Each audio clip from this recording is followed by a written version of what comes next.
ಜಯತಿ ಹರೇರಚಿಂತ್ಯ ಸರ್ವದೇವೈಕವಂದ್ಯ ಪರಮಗುರುರಭೀಷ್ಟ ವಾಪ್ತಿದ ಸಜ್ಜನಾನಾಂ ನಿಖಿಲ ಗುಣಗಣಾರ್ನೋ ನಿತ್ಯ ನಿರ್ಮುಕ್ತ ದೋಷಃ ಸರಸಿಜನಯನೋऽಸೌ ಶ್ರೀಪತಿರ್ಮಾನದೋ ನಃ ಜೈತ್ಯಜೋ ಅಖಂಡ ಗುಣೋರ್ಮಂಡಲಃ ಸದೋದಿತೋ ಜ್ಞಾನಮರೀಚಿಮಾಲಿ ಸುಭಕ್ತಹಾರ್ದೋಚ್ಚತಮೋ ನಿಹಂತ ವ್ಯಾಸಾವತಾರೋ ಹರಿರಾತ್ಮಭಾಸ್ಕರಃ ಜೈತ್ಯಜೋ ಅಕ್ಷೀಣ ಸುಖಾತ್ಮಬಿಂಬ ಸ್ವೈಶ್ವರ್ಯಕಾಂತಿ ಪ್ರತತ ಸದೋದಿತಃ ಸಭಕ್ತ ಸಂತಾಪ ದುರಿಷ್ಟಹಂತ ರಾಮಾವತಾರೋ ಹರಿರೀಶ ಚಂದ್ರಮಃ ಜೈತ್ಯ ಸಂಖ್ಯೋರ್ಬಲಾಂಬಪೂರೋ ಗುಣೋಚ್ಚರತ್ನಾಕರ ಆತ್ಮವೈಭವ ಸದಾ ಸದಾತ್ಮಜ್ಞ ನದಿ ವಿರಾಪ್ಯಃ ಕೃಷ್ಣಾವತಾರೋ ಹರಿರೇಕಸಾಗರಃ ಯದ್ದಿತಂ ತವ ಭಕ್ತಾನಾಂ ಅಸ್ಮಾಕಂ ನೃಹರೆ ಹರೆ ತದಾಶು ಕಾರ್ಯಂ ಕಾರ್ಯಜ್ಞ ಪ್ರಳಯರ್ಕಾಯಿತ ಪ್ರಭಾ ಹರಿಕಥಾಮೃತ ಸಾರ ಗುರುಗಳ ಕರುಣದಿಂದ ಪಣಿತು ಪೇಳುವೆ ಪರಮ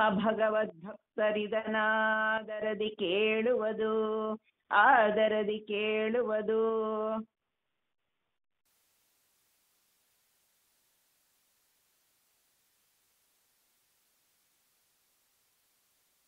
ಜಗತ್ ಸ್ವಾತಂತ್ರ್ಯ ಸಂಧಿ ಪದ್ಯ ನಂಬರು 3.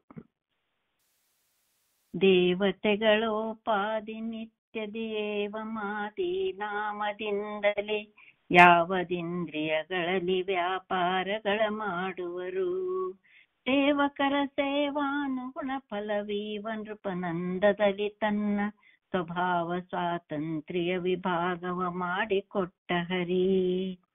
ಈಗ ಹಿಂದಿನ ಪದ್ಯದೊಳಗ ದೇವತೆಗಳಂತೆ ಕಲಿ ಮೊದಲಾದ ದೈತ್ಯರು ಇಂದ್ರಿಯಾಭಿಮಾನಿಯಾಗಿದ್ದಾರೆ ಅಂತ ಅಲ್ಲಿ ತಿಳಿಸಿದ್ರು. ಪ್ರಸ್ತುತ ಈ ಪದ್ಯದೊಳಗ ದೈತ್ಯರು ದೇವತೆಗಳ ನಾಮದಿಂದಲೇ ಕರೆಸ್ತಾ ಇಂದ್ರಿಯಗಳಲ್ಲಿ ವ್ಯಾಪಾರ ಮಾಡ್ತಾರೆ ಅನ್ನೋ ವಿಷಯವನ್ನ ಇಲ್ಲಿ ತಿಳಿಸ್ತಾರೆ. ಶಬ್ದಾರ್ಥ ನೋಡೋಣ. ದೇವತೆಗಳ ಉಪಾಧಿ ಅಂತಂದ್ರ ತತ್ವ ದೇವತೆಗಳಂತೆ ನಿತ್ಯದಿ ಪ್ರತಿದಿನದಲ್ಲಿಯೂ ಏವಮಾದಿ ಸ್ವನಾಮದಿಂದಲೇ ಇವೇ ಮೊದಲಾದ ದೇವತೆಗಳ ನಾಮದಿಂದ ಕರೆಸ್ತಾ ಯಾವದಿಂದ್ರಿಯಗಳಲ್ಲಿ ಸ್ಥೂಲ ದೇಹದಲ್ಲಿರುವಂತಹ ಸಕಲ ಇಂದ್ರಿಯಗಳಲ್ಲಿ ವ್ಯಾಪಾರ ಮಾಡ್ತಾರೆ. ಸೇವಕರ ಸೇವಾನುಗುಣ ಅಂತಂದ್ರೆ ಸೇವಕರ ಸೇವೆಗೆ ಅನುಸಾರವಾಗಿ ಫಲವೀವ ಫಲಗಳನ್ನು ಕೊಡುವಂತ ನೃಪನಂದದಲ್ಲಿ ಅಂದ್ರೆ ರಾಜನಂತೆ ತನ್ನ ಸ್ವಭಾವ ಸ್ವಾತಂತ್ರ್ಯ ತನ್ನದೇ ಆದಂತಹ ಸ್ವರೂಪದ ಸ್ವಾತಂತ್ರ್ಯ ಎಂಬ ಧರ್ಮವನ್ನ ವಿಭಾಗ ಮಾಡಿಕೊಟ್ಟ ಹರಿ. ಭಾವಾರ್ಥ ನೋಡೋಣ. ದೇವತೆಗಳೋಪಾದಿ ದೈತ್ಯರು ಇಂದ್ರಿಯಗಳು ವ್ಯಾಪಾರಗಳು ಮಾಡೋರು ಅಂತ ಹೇಳಿದ್ರು. ಇಲ್ಲಿ ದೇವತೆಗಳು ಉಪಾಧಿ ಅಂತಂದ್ರೆ ದೇವತೆಗಳಂತೆ, ಉಪಾಧಿ ಅಂದ್ರೆ ಅದೇ ವಿಧವಾಗಿ ಅಂತ. ದೇವತೆಗಳು ನಿತ್ಯದಲ್ಲಿ ಅಂತಂದ್ರೆ ಸದಾ ಕಾಲನು ಸಕಲ ಜೀವರ ಇಂದ್ರಿಯಗಳಲ್ಲಿ ಅಭಿಮಾನಿಗಳಾಗಿದ್ದು ಜೀವರಿಗೆ ಪ್ರೇರಣೆ ಮಾಡ್ತಾ ಕಾರ್ಯಗಳನ್ನ ಮಾಡಿಸ್ತಾರೆ. ಇದೇ ರೀತಿ ದೈತ್ಯರು ಕೂಡ ಜೀವರ ಇಂದ್ರಿಯಗಳಲ್ಲಿ ಅಭಿಮಾನಿಗಳಾಗಿದ್ದು ಆಯಾ ಇಂದ್ರಿಯಗಳ ಕಾರ್ಯಗಳನ್ನ ಮಾಡಿಸ್ತಾರೆ. ಉದಾಹರಣೆಗೆ ಸ್ಥೂಲ ದೇಹದ ಚಕ್ಷುರಿಂದ್ರಿಯದಲ್ಲಿ ಸೂರ್ಯ ಚಂದ್ರರು ಅಭಿಮಾನಿಗಳು. ಅಲ್ಲೇ ಬಾಣಾಸುರನೆಂಬ ದೈತ್ಯನೂ ಅಭಿಮಾನಿಯಾಗ್ಯಾನೆ. ಸೂರ್ಯ ಚಂದ್ರರು ಜೀವರಿಗೆ ಪರಮಾತ್ಮನ ಪ್ರತಿಮೆಗಳನ್ನ, ತೀರ್ಥಕ್ಷೇತ್ರಗಳನ್ನ, ಗುರು ಹಿರಿಯರನ್ನ ದರ್ಶನ ಮಾಡುವಂತೆ ಪ್ರೇರಣೆ ಮಾಡ್ತಾರೆ. ವಲ್ಲದ ದರ್ಶನದಲ್ಲಿ ಅವನು ಪ್ರೇರಣೆ ಮಾಡ್ತಾನೆ. ಇದೇ ರೀತಿಯಾಗಿ ಸಕಲ ಜ್ಞಾನೇಂದ್ರಿಯ ಮತ್ತು ಕರ್ಮೇಂದ್ರಿಯಗಳಲ್ಲಿ ದೇವತೆಗಳು ದೈತ್ಯರು ಕ್ಷೀರ ನೀರವ ಅಂತ ಹೇಳ್ತಾರಲ್ಲ, ಹಂಗ ಕಲಿತು ಇರ್ತಾರೆ. ಇಂದ್ರಿಯ ವ್ಯಾಪಾರ ಮಾಡಿಸ್ತಾರೆ ಅಂತಂದ್ರೆ ಪರಮಾತ್ಮನ ಹೊರತು ಎಲ್ಲರೂ ಅಸ್ವತಂತ್ರರು ಆದ ಕಾರಣ ಪರಮಾತ್ಮ ದೇವತೆಗಳ ದ್ವಾರ ಜೀವರಿಂದ ಸತ್ಕಾರ್ಯಗಳನ್ನ ಮಾಡಿಸ್ತಾನೆ. ದುಷ್ಕಾರ್ಯಗಳನ್ನ ದೇವತೆಗಳ ದ್ವಾರ ದೈತ್ಯರನ್ನ ಪ್ರೇರಿಸಿ ತದ್ವಾರ ಜೀವರಿಂದ ಆ ಕಾರ್ಯಗಳನ್ನ ಮಾಡಿಸ್ತಾನೆ. ಇದೇ ದೇವತೆಗಳು ದೈತ್ಯರು ವ್ಯಾಪಾರ ಮಾಡಿಸ್ತಾರೆ ಅಂತ ಹೇಳ್ತಾರಲ್ಲ, ಅದರ ತಾತ್ಪರ್ಯ. ದೈತ್ಯರು ದೇವತೆಗಳಂತೆ ಇಂದ್ರಿಯ ವ್ಯಾಪಾರ ಮಾಡೋದಲ್ಲದೆ ಏವಮಾದಿ ಸ್ವನಾಮದಿಂದಲೇ ಕರೆಸ್ತಾರೆ ಅಂತ ಹೇಳ್ತಾರೆ ದಾಸರು. ಏವಮಾದಿ ನಾಮಗಳು ಅಂತಂದ್ರೆ ಇವೇ ಮೊದಲಾದ ಹೆಸರುಗಳಿಂದ ಅಂತ ಅರ್ಥ. ಅಂದ್ರೆ ದೇವತೆಗಳ ಹೆಸರಿನಿಂದಲೇ ದೈತ್ಯರು ಕರೆಯಲ್ಪಡ್ತಾರೆ. ಕಲಿಗೆ ಬ್ರಹ್ಮ, ವಾಯು ಮುಂತಾದ ಹೆಸರುಗಳಿವೆ. ಮಧು, ಕೈಟಭ ಮುಂತಾದ ದೈತ್ಯರಿಗೆ ರುದ್ರ, ಶೇಷಾದಿ ನಾಮಗಳವೆ. ಉದಾಹರಣೆಗೆ ಇಂದ್ರಿಯಗಳ ಅಭಿಮಾನಿತ್ವ ಇರೋ ಕಾರಣಕ್ಕ ಇಂದ್ರದೇವರಿಗೆ ಇಂದ್ರ ಅಂತ ಹೇಳಿ ಹೆಸರು. ಅದೇ ಕಾರಣದಿಂದ ಶಂಬರಾಸುರನು ಇಂದ್ರನಾಮದಿಂದ ಕರೆಯಲ್ಪಡ್ತಾನೆ. ಹೈಗ್ರೀವ ದೇವರ ಹೆಸರಿನಿಂದ ಹೈಗ್ರೀವಾಸುರನು ಇದ್ದಾನೆ. ಹೀಗೆ ದೇವತೆಗಳ ಹೆಸರಿನಿಂದ ಕರೆಸ್ತಾ ದೈತ್ಯರು ಕೂಡ ಯಾವದು ಇಂದ್ರಿಯಗಳೊಳಗೆ ಅಂದ್ರೆ ಸಕಲ ಜೀವರ ಸಮಸ್ತ ಇಂದ್ರಿಯಗಳೊಳಗೆ ವ್ಯಾಪಾರಗಳನ್ನು ಮಾಡ್ತಾರೆ. ಆದ್ರಿಂದ ವಿಷ್ಣು ರಹಸ್ಯದಲ್ಲಿ ದೇವವತ್ ಅಂತ ಹೇಳಿದ ಶಬ್ದವನ್ನ ದಾಸರು ದೇವತೆಗಳೋಪಾದಿ ಅಂತ ಹೇಳಿ ಹೇಳಿದ್ರೆ, ಇಲ್ಲಿ ದೇವ ಅನ್ನೋದು ದೇವತೆಗಳ ನಾಮ, ಅವ್ರ ಹೆಸರು. ದೇವ ಶಬ್ದಕ್ಕೆ ದಿವು, ಕ್ರೀಡಾ, ವಿಜಿಗೀಷ ಅಂತ ಅನೇಕ ಅರ್ಥಗಳವ. ದೈತ್ಯರು ಸಹಿತ ದೇವನಾಮದಿಂದ ಕರೆಸ್ತಾರೆ. ಶ್ರೀಮದ್ ಆಚಾರ್ಯರು ದೀನತ್ವ ದೇವನಾಮ ಅಂತ ಹೇಳಿ ಗೀತಾ ತಾತ್ಪರ್ಯದೊಳಗ ತಿಳಿಸ್ತಾರೆ. ದೀನರಾದದ್ರಿಂದ ದೈತ್ಯರಿಗೆ ದೇವನಾಮ. ದೀನರು ಅಂತಂದ್ರೆ ದುಃಖಿತರು, ಸ್ವಯಂ ನಾಶ ಹೊಂದೋರು, ಜಗತ್ತನ್ನು ನಾಶ ಮಾಡೋರು ಅನ್ನೋ ಅರ್ಥದೊಳಗೆ ದೇವ ಶಬ್ದ ದೈತ್ಯರಿಗೂ ಸಲ್ತದೆ. ಸಾಮಾನ್ಯರಾದ ಜೀವರು ಒಂದು ರೀತಿ ದೀನರೇ. ಪರಮಾತ್ಮನನ್ನು ಏನು ಬೇಡಬೇಕು ಅಂತನೂ ಗೊತ್ತಿಲ್ಲ. ಮಾಣಿಕವ ಕೊಂಡ ಅಂಗಡಿಯಲ್ಲಿ ಅಜವಾನದಿಂದ ಸಂತೋಷ ಪಡುವಂತೆ ನಾವು ಏನ್ ಮಾಡ್ತೀವಿ ಅಂತಂದ್ರೆ ಮೋಕ್ಷಪ್ರದನಾದ ಅಂಥ ಪರಮಾತ್ಮನೊಳಗ ಲೌಕಿಕ ಸುಖವನ್ನ ಬೇಡ್ತೀವಿ. ದಾಸರು ಸ್ವಪ್ನದಲ್ಲಿಯೂ ಪುರುಷಾರ್ಥವ ಬೇಡದರು, ಕರುಣವ ಬೇಡು, ಕೊಂಡಾಡು ಅಂತ ಹೇಳಿ ಬೇಡು ವಿಧಾನವನ್ನ ಮತ್ತೆ ಮತ್ತೆ ಮತ್ತೆ ತಿಳಿಸ್ಕೊಡ್ತಾರೆ. ವಿಷ್ಣು ಭಕ್ತಿ ಪುರಸ್ಸರವಾಗಿ ಮಾಡದೇ ಇರುವಂತಹ ಸತ್ಕರ್ಮಗಳ ಪುಣ್ಯವನ್ನ ಅಪಹಾರ ಮಾಡ್ಲಿಕ್ಕೆ ದೈತ್ಯರು ಕಾದುಕೊಂಡಿರ್ತಾರೆ. ಆದ್ರಿಂದ ಪರಮಾತ್ಮನ ವಿಶಿಷ್ಟವಾದ ವಿಶೇಷಣ ಪೂರ್ವಕವಾದ ಅಂದ್ರೆ ಅನಂತ ಕಲ್ಯಾಣ ಗುಣ ಪರಿಪೂರ್ಣ, ನಿರ್ದೋಷ, ಜ್ಞಾನಾನಂದಮಯ, ಭಾರತೀಯ ಮುಖ್ಯ ಪ್ರಾಣ ಅಂತ ಶ್ರೀಕೃಷ್ಣ ಅರ್ಪಣ ವಸ್ತು ಅಂದಾಗ ಈ ವಿಶೇಷಣಗಳು ಪರಮಾತ್ಮನಿಗೆ ಮಾತ್ರ ಅನ್ವಯವಾಗ್ತವೆ. ನಮ್ಮ ಸಮರ್ಪಣೆ ಪರಮಾತ್ಮನಿಗೆ ಅವಾಗ ನೇರವಾಗಿ ಇದೇ ಸಂಧಿಯ 34ನೇ ಪದ್ಯದೊಳಗ ದಾಸರು ಒಡೆಯರಿದ್ದ ವನಸ್ಥ ಫಲಗಳ ಬಡಿದು ತಿಂಬುವರುಂಟೆ ಅಂತ ಹೇಳಿ ಅಲ್ಲಿ ಒಂದು ಪದ್ಯ ಬರ್ತದೆ. ಯಜಮಾನ ಕಾಯೋ ತೋಟದಿಂದ ಹೆಂಗೆ ಕಳ್ಳರು ಫಲಗಳನ್ನ ಕದಿಲಿಕ್ಕೆ ಸಾಧ್ಯ ಇಲ್ಲವೋ ಹಂಗೆ ಭಕ್ತಿಯಿಂದ ಸರಿಯಾಗಿ ಅರ್ಪಣೆ ಮಾಡಿದಂತಹ ಪುಣ್ಯ ಕರ್ಮಗಳನ್ನ ದೈತ್ಯರು ಅಪಹಾರ ಮಾಡದಂತೆ ಪರಮಾತ್ಮ ರಕ್ಷಣೆ ಮಾಡಿ ಅದನ್ನ ಸ್ವೀಕಾರ ಮಾಡ್ತಾನೆ. ಈ ಪದ್ಯದ ಮುಂದಿನ ಭಾಗದೊಳಗೆ ಪರಮಾತ್ಮ ತನ್ನ ಸ್ವಾತಂತ್ರ್ಯ ಧರ್ಮವನ್ನ ವಿಭಾಗ ಮಾಡಿಕೊಟ್ಟ ವಿಷಯವನ್ನ ರಾಜ ಭೃತ್ಯ ದೃಷ್ಟಾಂತ ಪೂರ್ವಕ ತಿಳಿಸ್ತಾರೆ. ಇದೇ ದೃಷ್ಟಾಂತದಿಂದ ದತ್ತ ಸ್ವಾತಂತ್ರ್ಯ ಸಂಧಿ 4ನೇ ಪದ್ಯದೊಳಗೂ ಹೇಳಿದ್ರು. ಪರಮಾತ್ಮ ತನ್ನ ಸ್ವಾತಂತ್ರ್ಯ ಕಳೆಗಳ ದಿವಿಜ ದಾನವ ಮಾನವರೊಳಿಟ್ಟ ಅಂತ ಹೇಳಿ ಈ ವಿಷಯವನ್ನ ಅಲ್ಲಿ ತಿಳಿಸಿದ್ರು. ಸೇವಕರ ಸೇವಾನುಗುಣ ಫಲವೀವ ನೃಪನಂತೆ ಪರಮಾತ್ಮ ತನ್ನ ಸ್ವಭಾವ ಸ್ವಾತಂತ್ರ್ಯ ವಿಭಾಗ ಮಾಡಿಕೊಟ್ಟ ಅಂತ ಹೇಳಂತಂದ್ರು. ಇಲ್ಲಿ ನೃಪ ಅಂತಂದ್ರೆ ರಾಜ, ಪ್ರಜೆಗಳನ್ನ ಅಂತಂದ್ರೆ ಅಂದ್ರ ಪಾಲಿಸುವನು, ಪ್ರಜೆಗಳನ್ನ ಪಾಲಿಸುವನು ಅಂತಂದ್ರೆ ರಾಜನು ಅಂತ ಅರ್ಥ. ರಾಜ ರಾಜ್ಯದ ಆಡಳಿತವನ್ನ ನಡೆಸೋದಕ್ಕಾಗಿ ತನ್ನ ಮಂತ್ರಿ, ಗ್ರಾಮಾಧಿಕಾರಿ ಮುಂತಾದವ್ರು ಇರ್ತಾರಲ್ಲ ಅವರಿಗೆಲ್ಲ ಕಾರ್ಯಗಳನ್ನ ವಹಿಸ್ಕೊಡ್ತಾನೆ.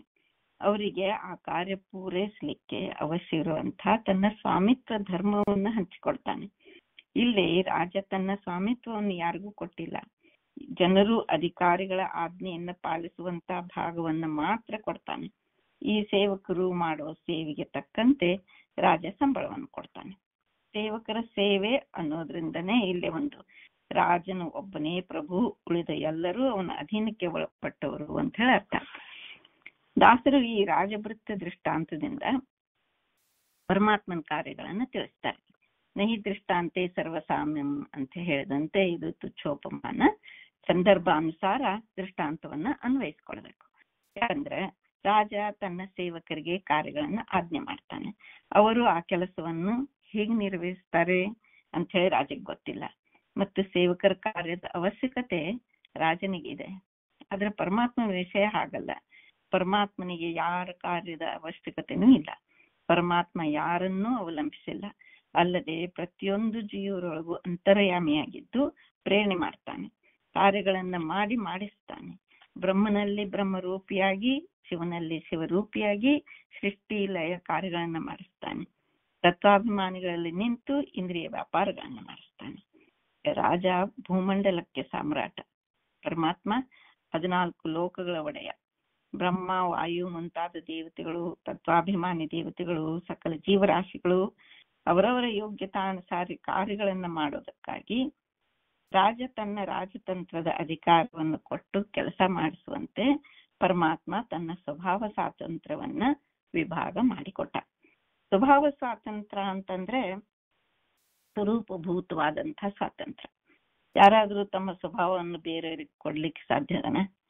ಹಂಗೇನೆ ಪರಮಾತ್ಮ ತನ್ನ ಸ್ವಭಾವವಾದ ಅಂತಂದ್ರೆ ಸ್ವರೂಪಭೂತವಾದ ಸ್ವಾತಂತ್ರ್ಯವನ್ನ ಇನ್ನೊಬ್ಬರಿಗೆ ಕೊಟ್ಟ ಅನ್ನೋದು ಅರ್ಥವಿಲ್ಲದ ಮಾತದು. ಆದ್ರಿಂದ ಸ್ವಾತಂತ್ರ್ಯವನ್ನು ಕೊಡುವುದು ಅಂತಂದ್ರೆ ತನ್ನ ಸ್ವಾತಂತ್ರ್ಯ ಗುಣವನ್ನು ಅದಕ್ಕೆ ಅಭೇದವಾದ ತನ್ನ ರೂಪಗಳನ್ನ ಇಡುವುದು ಅಂತ ಹೇಳಿ ಅರ್ಥ. ಪರಮಾತ್ಮನ ಗುಣಗಳಿಗೂ ರೂಪಗಳಿಗೂ ಭೇದವಿಲ್ಲ. ತನ್ನದೇ ಆದ ಸ್ವಾತಂತ್ರ್ಯ ರೂಪಗಳನ್ನ ವಿಭಾಗ ಮಾಡಿ ಇಡುವುದು ಅಂತ ಹೇಳಿ ಅರ್ಥ ಮಾಡ್ಕೊಳ್ಳೋದು. ಸೇವಕರ ಸೇವೆಗೆ ಅನುಗುಣವಾಗಿ ಸಂಬಳ ಕೊಡುವ ರಾಜನಂತೆ ಪರಮಾತ್ಮ ತನ್ನ ಸ್ವಭಾವ ಸ್ವಾತಂತ್ರ್ಯವನ್ನ ಅವರವರ ಯೋಗ್ಯತೆಗೆ ಅನುಗುಣವಾಗಿ ದೇವ, ದಾನವ, ಮಾನವ ಅತಿ ತ್ರಿವಿಧ ಜೀವರೊಳಗೆ ಇಟ್ಟು ಸಕಲ ಇಂದ್ರಿಯ ವ್ಯಾಪಾರಗಳನ್ನ ಮಾಡಿಸಿ ತದ್ವಾರ ಜೀವರಿಂದ ಮಾಡಿಸ್ತಾ ಇದ್ದಾನೆ. ಪರಮಾತ್ಮ ತನ್ನ ಅಪಾರವಾದ ಸ್ವಾತಂತ್ರ್ಯವನ್ನು ವಿಭಾಗ ಮಾಡಿದ ಕ್ರಮವನ್ನ ದಾಸರು ಮುಂದಿನ ಪದ್ಯದಲ್ಲಿ ತಿಳಿಸ್ತಾರೆ ಎಂಬಲ್ಲಿ ಶ್ರೀಕೃಷ್ಣ ಅರ್ಪಣಮಸ್ತು. ತುಂಬಾ ಚೆನ್ನಾಗಿ ಬಂತು ರೀ, ತುಂಬಾ ಚೆನ್ನಾಗಿ ಬಂತು ರೀ. ಆಕ್ಚುಲಿ ಸ್ವಾತಂತ್ರ್ಯ ವಿಷಯ ತುಂಬಾ ಸ್ಪಷ್ಟವಾಗಿ ಗಾಟ್ ಇಟ್, ಚೆನ್ನಾಗಿ ಬಂತು. ಸೊ ನಿಮ್ಗೇನೋ ಕ್ರೀಡಾ ವಿಲಾಸ ಸಂಧಿ ಇದು ಕ್ರೀಡಾ ವಿಲಾಸ ಸರ್ವ ಸ್ವಾತಂತ್ರ್ಯ ಸಂಧಿಗೆ ಕ್ರೀಡಾ ವಿಲಾಸ ಸಂಧಿನೂ ಅಂತಾರಲ್ಲ, ಅದಕ್ಕೆ ನನ್ಗೇನ್ ಕ್ವಶನ್ ಆಯ್ತು ಅಂತಂದ್ರೆ, ಸಾಮಾನ್ಯವಾಗಿ ನಾವು ಅದನ್ನ ಉಪಯೋಗ ಮಾಡ್ತೀವಲ್ಲ, ವ್ಯಾಪಾರ ಮಾಡಿಸ್ತಾನೆ, ಕರ್ಮ ಮಾಡಿಸ್ತಾನೆ, ಇದೆಲ್ಲ ಅವನಿಗೆ ಕ್ರೀಡೆ ಲೀಲಾಜಾಲವಾಗಿ ಮಾಡ್ತಾನೆ ಅಂತ ಎಲ್ಲದಕ್ಕೂ ಹಿಂಗ್ ಹೇಳ್ತೀವಿ ನಾವು. ಪರಮಾತ್ಮ ಎಲ್ಲೆಲ್ಲಿ ಕೆಲಸ ಮಾಡಿಸ್ತಾನೆ ಅದಕ್ಕೆಲ್ಲ. ಆದ್ರೆ ಈ ಸಂಧಿಗಿನ ಕ್ರೀಡಾ ವಿಲಾಸ ಅಂತ ಯಾಕಂತ ಅಂದ್ರು, ಅದ್ರ ಕಾರಣ ಏನು ಅಂತ ಹೇಳಿ ಒಂದು ಕ್ವಶನ್. ಅದೇ ಅದಕ್ಕೆ ಏನ್ ಆನ್ಸರ್ ಅವರು ವ್ಯಾಖ್ಯಾನಕಾರರು ಕೊಟ್ಟಿದ್ದಾರೆ. ಬಟ್ ಈವನ್ ಅದರ್ವೈಸ್ ಅವರ ಜಸ್ಟಿಫಿಕೇಶನ್ ಹೇಗೆ ಅಂದ್ರೆ, ಅವರು ಇದನ್ನ 18 ಸಂಧಿ ಅಂತ ಪರಿಗಣನೆ ಮಾಡೇ ಇಲ್ಲ. ಕ್ರೀಡಾ ವಿಲಾಸ ಅಂತ ಬಂದ್ರೆ 18 ಸಂಧಿ ಅಂತ ಹೇಳಲ್ಲ ಅವರು. ಅವ್ರು ಏನ್ ಹೇಳ್ತಾರೆ, ಈ ಸ್ವಾತಂತ್ರ್ಯ ಅವರು ದತ್ತ ಸ್ವಾತಂತ್ರ್ಯ ಸಂಧಿ, ಸ್ವಗತ ಸ್ವಾತಂತ್ರ್ಯ ಸಂಧಿಯನ್ನ ನಾವು ನೋಡಿದರೆ ಜ್ಞಾನ, ಇಚ್ಛಾ, ಕ್ರಿಯಾ ಮೂರಾಗೆ ವಿಭಾಗ. ನಾವು ನೋಡಿದ ಕ್ರಮ ಒಂದು ಕರ್ಮ ಫಸ್ಟ್ ಏನು ಗೊತ್ತಿಲ್ಲ, ಕರ್ಮ ಆಗ್ತಾನೆ ಇರತ್ತೆ. ಕರ್ಮ ಫಸ್ಟ್ ತಗೊಂಡಿದ್ದಾರೆ, ಅದೇ ಮಾಡೋದು ಮುಖ್ಯವಾಗಿ.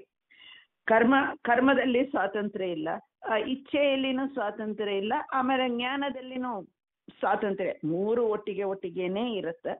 ಪ್ರಾಚುರ್ಯದಿಂದ ಆ ಕರ್ಮದಲ್ಲಿ ಸ್ವಾತಂತ್ರ್ಯ ಇಲ್ಲ, ಇಚ್ಛೆಯಲ್ಲಿ ಸ್ವಾತಂತ್ರ್ಯ ಇಲ್ಲ, ಜ್ಞಾನದಲ್ಲಿ ಇದೆಯಾ ಅದರಲ್ಲಿನೂ ಇಲ್ಲ, ಹೀಗಿಟ್ಕೊಂಡಿವಿ. ಅಥವಾ ಇನ್ನೊಂದು ವ್ಯಾಖ್ಯಾನ ಪ್ರಕಾರ ಅಪಕ್ವದಸೆ,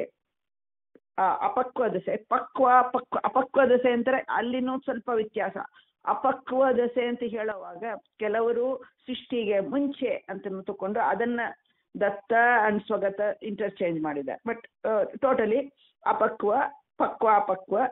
ಪಕ್ವ ಸಾಧನ ಹಾಗೆ ಮಾಡಿದ್ದಾರೆ. ಸೊ ಇದು ಮೂರು ಒಟ್ಟಿಗೆ ಹೋಗ್ತದೆ. ಅಂಡ್ ಸಮ್ ಅದರ್ಸ್ ಇದು ಮೂರು ಒಟ್ಟಿಗೆ ಇಟ್ಟಿದ್ದಾರೆ. ಯಾಕೆ ಅಂದ್ರೆ ಈ ಸ್ವಾತಂತ್ರ್ಯ ವಿಷಯದಲ್ಲಿ ತುಂಬಾ ಕನ್ಫ್ಯೂಷನ್ ಬರುತ್ತೆ. ಈವನ್ ಬ್ರಹ್ಮಸೂತ್ರದಲ್ಲಿ ಆ ಪಾಠ ಮಾಡಿದವರಿಗೇನೆ ಸ್ವಲ್ಪ ಒಬ್ಬೊಬ್ಬರು ಒಂದೊಂದು ಪ್ರಯತ್ನದಲ್ಲಿ ಸ್ವಾತಂತ್ರ್ಯ ಅಂತ, ಕೆಲವರು ಬಂದು ಲಿಮಿಟೆಡ್ ಸ್ವಾತಂತ್ರ್ಯ. ನಮ್ಮ ಇದರಲ್ಲಿ ತುಂಬಾ ಅಂದ್ರೆ ನಮ್ಮಲ್ಲಿ ಭೇದಗಳಿಲ್ಲ, ಅವರ ಅಂಡರ್ಸ್ಟ್ಯಾಂಡಿಂಗ್ ಅಲ್ಲಿ ತಪ್ಪು ತಿಳುವಳಿಕೆ ಬಂದಿದೆ. ಸೊ ಇದನ್ನ ವಿಷ್ಣು ರಹಸ್ಯ ದಾಸರು ತಮ್ಮ ಮಾತುಗಳನ್ನ ಬಳಸೋದಿಲ್ಲ, ನಿಮ್ಗೆ ಗೊತ್ತು. ವಿಷ್ಣು ರಹಸ್ಯದಲ್ಲಿ ಹೇಗಿದೆ ಆಸ್ ಈಸ್ ಹಾಗೇನೆ ಇದು ಕೊಟೇಶನ್ ತರ ಈ ಮೂರು ಸಂಧಿಗಳನ್ನ ಮಾಡಿದ್ದಾರೆ. ಅಫ್ಕೋರ್ಸ್ ಅದನ್ನ ಎಕ್ಸ್ಪ್ಲೈನ್ ಮಾಡ್ಲಿಕ್ಕೆ ಒಂದು ಉದಾಹರಣೆಗಳನ್ನ ಕೊಟ್ಟು ತಮ್ಮದೇ ಆದ ಶೈಲಿಯಲ್ಲಿ ಮಾಡಿದ್ದಾರೆ. ಸೊ ನಾವು ಹೀಗೆ ಹೋಗ್ತೀವಿ. ಬಟ್ ಅದರ್ಸ್ ಅವ್ರು ಹೇಗೆ ಹೋಗ್ತಾರೆ ಅಂದ್ರೆ ದತ್ತ ಸ್ವಾತಂತ್ರ್ಯ, ಸ್ವಗತ ಸ್ವಾತಂತ್ರ್ಯ. ಅದರ್ವೈಸ್ ಸ್ವಗತ ಸ್ವಾತಂತ್ರ್ಯ, ದತ್ತ ಸ್ವಾತಂತ್ರ್ಯ ಸೃಷ್ಟಿಗೆ ಬರಕ್ಕೆ ಮುಂಚೆ, ಸೃಷ್ಟಿಗೆ ಆದಮೇಲೆ, ಸೃಷ್ಟಿಯಲ್ಲಿ ಮೋಕ್ಷ ಅಫ್ಕೋರ್ಸ್ ಇದ್ದೇ ಇದೆ. ಸೊ ಇದನ್ನ ಮಾತ್ರ ತಕೊಂಡು ಇದು ತಿಳಿದಾಗೆ ಫಸ್ಟ್ ಶ್ವಾಸ ಸಂಧಿ ಬಂತು. ನಮ್ಮಲ್ಲಿ ಇಲ್ಲ, ಆವಾಗಲೇ ಶ್ವಾಸ ಸಂಧಿಯಲ್ಲೇ the base is set, the foundation is set. ಶ್ವಾಸವೇ ನಿನ್ನ ಕೈಲಿ ಇಲ್ಲ ಅಂದ ಮೇಲೆ ನೀನು ಮಾಡೋದು ಎಲ್ಲಿಂದ ಬಂತು, ನೀನು ಅಂತ ಹೇಳಿ ಆ ಪ್ರಜ್ಞೆ ಬರಬೇಕಂದ್ರೆ ಶ್ವಾಸ ಬೇಕು. ಆ ಶ್ವಾಸವೇ ನಿನ್ನ ಅಧೀನದಲ್ಲಿ ಇಲ್ಲ ಎಂಬುದು ಎಲ್ಲರ ಅನುಭವ. ಸೊ ಅದೇ ಇಲ್ಲ ಅಂದ್ರೆ, ಸೊ ನೆಕ್ಸ್ಟ್ ಸ್ಟೇಜ್ ವಾಯುದೇ ಇಲ್ಲ ಅಂತ ಹೇಳಿದಾಗ ಅಲ್ಲಿ ವಾಯುವಲ್ಲೇ ಮುಖ್ಯ ಪ್ರಾಣದೇವ ನಾಮಕನಾಗ ಭಗವಂತ ಇದ್ದಾನಂದ್ರೆ ನಿನ್ಗೆ ಎಲ್ಲಿ ಸ್ವಾತಂತ್ರ್ಯ ಆಗ. ಸೊ ಸ್ವಾತಂತ್ರ್ಯ ಎರಡು ಸಂಧಿ. ಸೃಷ್ಟಿಗೆ ಬರಕ್ ಮುಂಚೆನೋ ಅದು ಯೋಚನೆ ಮಾಡಿದ್ರೆ ನಮ್ಗೇನೋ ಅರ್ಥ ಆಗತ್ತ. ಸೃಷ್ಟಿಯಲ್ಲಿ ಈ ಕಾಲ ಅಂದ್ರೆ ಸ್ಥಿತಿಕಾಲದಲ್ಲೇ ನಮ್ಗೆ ಭ್ರಮೆ ಬರೋದಲ್ಲ, ಈ ಸ್ಥಿತಿಕಾಲದಲ್ಲಿದನ್ ಬರೋದು. ಆ ಸ್ಥಿತಿಕಾಲ ಅಂದ್ರೆ ಸ್ಥಿತಿಕಾಲದಲ್ಲೇ ಸೃಷ್ಟಿ ಎಲ್ಲ ಆಗತ್ತ ಸೈಕಲ್. ಅಂದ್ರೆ ಸೃಷ್ಟಿಗೆ ಮುಂಚೆ ಈ ಪಂಚಭೂತ ಪಾರ್ಥಿವ ದೇಹಸ್ತು ಇದೇ ಇಲ್ಲ. ಸೊ ಬರೋಕೆ ಅವಕಾಶನೂ ಇಲ್ಲ ನಮ್ಗೆ ಈ ಸ್ಥಿತಿಯಲ್ಲಿ. ಇದು ಎರಡು ಹೇಳಿ ಸ್ವಾತಂತ್ರ್ಯ ಇಲ್ಲ ಅಂತ ಯಾವಾಗ ಪೂರ್ತಿ ಅವಾಗ ಏನಾಗತ್ತ, ಸ್ವಾತಂತ್ರ್ಯ ಇಲ್ಲ ಎಂಬುದು ಚಂದಾಗ ಮನಸ್ಸಿಗೆ ನಮಗೆ ಆದಾಗ ಪಂಚಭೇದ ಗೊತ್ತಾಗತ್ತೆ. ಡೆಫಿನೆಟ್ಲಿ ಸ್ವತಂತ್ರ ಇಲ್ಲದ ಆವಾಗಲೇ ದೇವರು ನನಗೆ ಇರುವಂತ ಭೇದ ಗೊತ್ತಾಗತ್ತೆ. ಜಡ ಬೇರೆ ಅಂತ ಗೊತ್ತಾಗುತ್ತೆ. ಜೀವದಲ್ಲಿ ಒಬ್ಬೊಬ್ಬರಲ್ಲಿ ನಿಂತು ಅವಾಗ ಯಾರಿಗೇನೋ ಸ್ವಾತಂತ್ರ್ಯ ಇಲ್ಲ, ಲಕ್ಷ್ಮಿಗೇನೆ ಸ್ವತಂತ್ರ ಇಲ್ಲ ಅಂದ ಮೇಲೆ ಅದು ವಿಭಾಗ ಮಾಡಿಕೊಟ್ರೆ, ಸ್ವತಂತ್ರ ಇಲ್ಲ ಅಂದ್ರೆ ಲಕ್ಷ್ಮಿ ಹೇಗೆ ಮಾಡ್ತಾಳೆ, ದೇವರನ್ನ ಎಬ್ಬಿಸ್ತಾಳ ಅಂತ ಹೇಳಿ ಹೇಗೆ ಅಂದ್ರೆ ಅವಳಲ್ಲಿ ನಿಂತು. ಅವಳಲ್ಲಿ ಎಷ್ಟು ಕಾರ್ಯಗಳು, 3 ಕಾಲದಲ್ಲಿನೂ 3 ದೇಶದಲ್ಲಿನೂ ಅಪ್ರಾಕೃತಳಾಗೆ ಯಾವತ್ತೂ ಇರುವಂತ ಅದು ಹೇಗಾಯ್ತು ದೇವರದು. ಸೊ ಒಂದೊಂದಾಗಿ ಬರೋದು ತಾರತಮ್ಯ, ಜೀವ ಭೇದ, ಆಮೇಲೆ ಅವರು ಒಂದೊಂದು ಇಂದ್ರಿಯಗಳಲ್ಲಿ ನಿಂತು ಮಾಡುವ ಕೆಲಸ. ಸೊ ಪಂಚಭೇದ ಜ್ಞಾನ ಸ್ವಾತಂತ್ರ್ಯನ್ನ ತಿಳಿಯುವ ಮೂಲಕವಾಗ ಹರಿ ಸರ್ವೋತ್ತಮ ತಿಳಿಯುತ್ತೆ. ಬಿಕಾಸ್ ಅವನೊಬ್ಬನಿಗೆ ಸ್ವತಂತ್ರ ಅಂತ. ಆಮೇಲೆ ವಿಭಾಗ ಮಾಡಿ ಕೊಟ್ಟು ಅಂತ ಅಲ್ಲಿ ಬಂದಾಗ ಅವನು ಎಕ್ಸಿಕ್ಯೂಟ್ ಮಾಡೋದು ಇಲ್ಲಿ ಭೇದ ಬಂತು. ಸೊ ತಾರತಮ್ಯ ಪಂಚಭೇದ ಜ್ಞಾನ ಇದು ನಾವು ಓದ್ತೀವಿ. ಇದು ಈ ಶ್ವಾಸ ಸಂಧಿಯಿಂದ 17 ಸಂಧಿ ತನಕ ನಮ್ಗೆ ಚಂದಾಗಿ ಒಂಥರ ಬೇಸ್ ಸಿಕ್ಕತ್ತೆ ನಮ್ಗೆ, ಫೌಂಡೇಶನ್. ಅದ ಆದ ಮೇಲೆ ದೇವರಿಗೆ ಪಂಚಭೇದ ಯಾವಾಗ ತಾರತಮ್ಯ ಚೆನ್ನಾಗಿ ಆಗತ್ತೋ ಆವಾಗ ಬಿಂಬಾಪರೋಕ್ಷ ದೇವರು ಕಾಣಿಸ್ತಾನ ಅಂದ್ರೆ ಅದಕ್ಕೆ. So that's why they put ಬಿಂಬಾಪರೋಕ್ಷ ಸಂಧಿ ಅದನ್ನ ನೆಕ್ಸ್ಟ್ ಹಾಕ್ಬಿಟ್ಟಿದ್ದಾರೆ. ಹಾಕಿ ಅದರಲ್ಲಿ ಇರುವಂತಹ ಕೆಲವು ಸಂಧಿಗಳು ಹೋಗಿ some people have given it as 18, some people have given it as 25. So ಇದು ಎಲ್ಲ ಆದ ಮೇಲೆ ಕ್ರೀಡೆ, ನೀವು ಹೇಳಿದಂತೆ ಕ್ರೀಡಾವತ್ ನಾವು ಕೋಟ್ ಮಾಡಿದ್ರೆ ಕ್ರೀಡಾವತ್ ಕೈವಲ್ಯಂ ಬ್ರಹ್ಮಸೂತ್ರದಲ್ಲೇ ಹೇಳಾಯ್ತು. ಸೊ ದೇವರಿಗೆಲ್ಲ ಕ್ರೀಡಾ, ಅವನ ಸ್ವಪ್ರಯೋಜನ ರಹಿತ, ಅವನಿಗೆ ಪರಪ್ರಯೋಜನ ಎಲ್ಲ ವರ್ಡ್ಸ್. ಈ ವರ್ಡ್ಸ್ ನಮ್ಗೆ ಎಷ್ಟು ಕಾಲ ಇರ್ತೋ ಮರ್ತು ಹೋಗುತ್ತೆ. ಬಿಕಾಸ್ ಯಾಕೆ ಮರೆಯುತ್ತೆ ನಮ್ಗೆ? ನೆಕ್ಸ್ಟ್ ಜನ್ಮದಲ್ಲಿ ಈ ಜನ್ಮದಲ್ಲೇ ಮರ್ತು ಹೋಗುತ್ತೆ. ಯಾಕೆ ಅಂದ್ರೆ ಅದು ಜಸ್ಟ್ ಮಸಲ್ ಮೆಮರಿ ಅಂತ ಹೇಳ್ತಾರಲ್ಲ, ಮಸಲ್ ಮೆಮರಿ ತರ ಕೂತಿದೆ, ಒಳಗೆ ಹೋಗಿ ಚಿತ್ತದಲ್ಲಿ ಹೋಗಿ ಆಗಿಲ್ಲ. ಯಾಕೆ ಅಂದ್ರೆ ಅನುಭವ ಇಲ್ಲದ ಜ್ಞಾನ, ಬರೀ ಶಬ್ದ ದ್ವಾರ ಬಂದದ್ದು, ಅನುಭವ ಇನ್ನೂ ಆಗಿಲ್ಲ. ಅದಕ್ಕೆ ಗುರುಗಳ ಅನುಗ್ರಹವೂ ಆಗಿಲ್ಲ. ಸೊ ಇದು ಯಾವಾಗ ಆಗತ್ತಾ ಬಿಂಬಾಪರೋಕ್ಷ, ಅದಕ್ಕೆ ಯಾವಾಗ ಅಂದ್ರೆ ಅಲ್ಲಿ ಅವ್ರಿಗೆ ಹೇಳುವ ತಾತ್ಪರ್ಯ ಏನು ಅಂದ್ರೆ ಇದು ಆದ ಮೇಲೆ, ಈ ಕಟ್ ಆಫ್ ಆದ ಮೇಲೆ 17th ಆದ ಮೇಲೆ ಅವರು ಬಿಂಬಾಪರೋಕ್ಷ ಅಂದ್ರೆ ಇಟ್ಸ್ ನಾಟ್ ಅ ಥಿಯರಿ ಹೇಳ್ತಾ ಇಲ್ಲ. ಅವರು ಥಿಯರಿಯಿಂದ ನಾವು ತಿಳಿತೀವಿ, ಅಫ್ಕೋರ್ಸ್ ನಾವು ಥಿಯರಿಯಿಂದಲೇ ತಿಳಿಯೋದು ನಾವು. ಅವ್ರು ಹೇಳೋದು ನಿಜವಾದ ಅಪರೋಕ್ಷ ಜ್ಞಾನ ಸ್ಟೇಜ್ ಅನ್ನೇ ತರ್ತಾರ. ಆ ಕ್ರಮದಲ್ಲಿ ಹೋಗಿದ್ದಾರೆ ಅವರು. ಅಪರೋಕ್ಷ ಜ್ಞಾನ ಆದಾಗ ರಾಯರಂತೆ ಇದ್ದವರಿಗೆ ಅವರಿಗೆ ದೇವರ ಕ್ರೀಡೆ, ನಾವು ಸುಮ್ಮನೆ ದೇವರಿಗೆ ಏನು ಪ್ರಯೋಜನ ಇಲ್ಲ, ಕ್ರೀಡೆ ಅಂತ ಅವರು ಆ ಕ್ರೀಡೆ ಅಂತಾನೆ ನೋಡ್ತಾರ. ಅವರು ಅವಾಗ ಅನುಭವ ಆಗಿದೆ. ಹೇಗೆ ಅಂತ ಹೇಳ್ತಾರ, ಇದು ವಾಮದೇವ ಸಾಮ ಅಂತ ಗಂಡ ಹೆಂಡತಿಯ ರಿಲೇಶನ್ಶಿಪ್ ತರ ಅವರು ಆ ಸಾಮದಲ್ಲಿ ಅವ್ರು ಹೇಳುವಾಗ ಹೇಳ್ತಾರ, ದೇವರ ಕಂಡವನ ಭಾವನೆ ಹೇಗಿರುತ್ತೆ ಅಂತ ಹೇಳ್ತಾರೆ. ದೇವರನ್ನ ಕಂಡವನು ಸಾಕ್ಷಾತ್ತಾಗಿ ಅಪರೋಕ್ಷ ಜ್ಞಾನ ಅಪರೋಕ್ಷ ದರ್ಶನ ಆದವನಿಗೆ ಅವನು kind of a trance, because it pervades everything. Of course ಪ್ರಾರಬ್ಧದಿಂದ ವಶದಿಂದ ಅವರು ಮಾಡೋದು ಅದೆಲ್ಲ ಬಿಟ್ಟುಬಿಡಿ, ಅದು ಬೇರೆ ಅವತಾರ ತಗೊಂಡು ಮಾಡೋದು. ಬಟ್ ಅದರ್ವೈಸ್ ಕಂಪ್ಲೀಟ್ಲಿ ಒಂದು ಮನುಷ್ಯ ಜೀವಕ್ಕೆ ಅಂತ ಕೊಡಿ, ಮನುಷ್ಯ ಜೀವಕ್ಕೆ ಕಂಪ್ಲೀಟ್ ದೇವತೆಗಳು ಹೇಳ್ಬೇಕಾರ ಕಂಪ್ಲೀಟ್ ದೇವರ ಅನುಭವ ಆಗಿರುತ್ತೆ. ಮೋಕ್ಷದ ಅನುಭವ ಇಲ್ಲ, ದೇವರ ನೋಡಿದ್ದಾನೆ, ದೇವರನ್ನ ಸಾಕ್ಷಾತ್ ಮಾಡಿ ಆ ದೇವರ ಮೂಲಕವಾಗಿ ದೇವರು ಇವಾಗ ನಾವು ನೋಡೋದಲ್ಲ.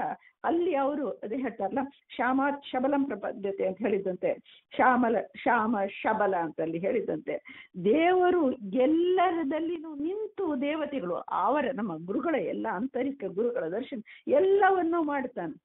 ಮಾಡಿದ್ದವನು he is like a possessed person.